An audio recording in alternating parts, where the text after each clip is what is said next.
For this experiment, you will need a cake pan and an old vase from your mom's kitchen cupboard. The cake pan is used to catch the awesome mess you are about to make. You will need a tablespoon to use to measure out your baking soda with. Put about 4 tablespoons of baking soda in your vase.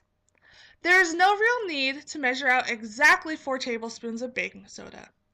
Heaping your tablespoons will actually help make your explosion bigger and better. Oh, and don't forget to make sure you're using baking soda and not baking powder. Next, pick your favorite color of food coloring.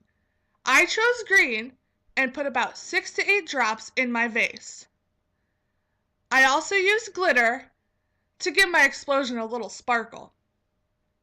I chose another one of my favorite colors, pink, and added another heaping tablespoon to my vase. Now, here comes the fun part. Use your white vinegar and 1 measuring cup. Make sure you have your mom and dad help you with this part because it can get pretty messy and pretty stinky. Fill up your measuring cup with your vinegar and pour it in the vase and let the magic begin. This explosion happens because of the chemical reaction. The baking soda is a base while the vinegar is an acid. When mixed together, they become unstable and instantly break apart into carbon dioxide and water. This creates all the fizzing.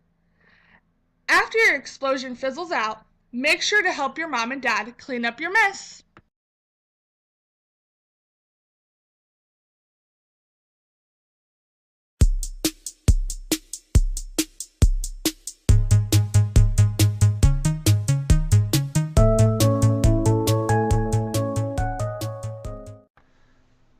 For this experiment, you will need to place your mason jar on a flat surface, like your kitchen table or your counter.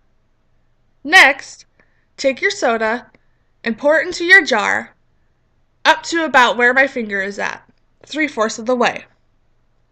Then, take your box of raisins, open them, and pour about 6 to 8 into your soda. Now, let me explain how and why the raisins are dancing. The raisins are more dense than the soda, so at first they sink to the bottom of the jar. The soda releases the carbon dioxide bubbles. When these bubbles stick to the raisins, they lift because of the increase in buoyancy. When the raisins reach the surface, the bubbles pop and the carbon dioxide escapes into the air. This causes the raisins to lose buoyancy and sink.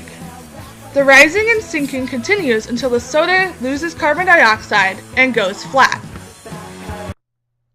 Now, we'll do the same experiment that we just did, but this time we'll just use plain tap water.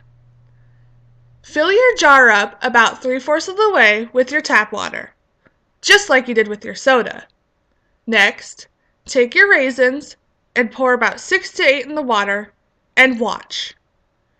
The raisins do not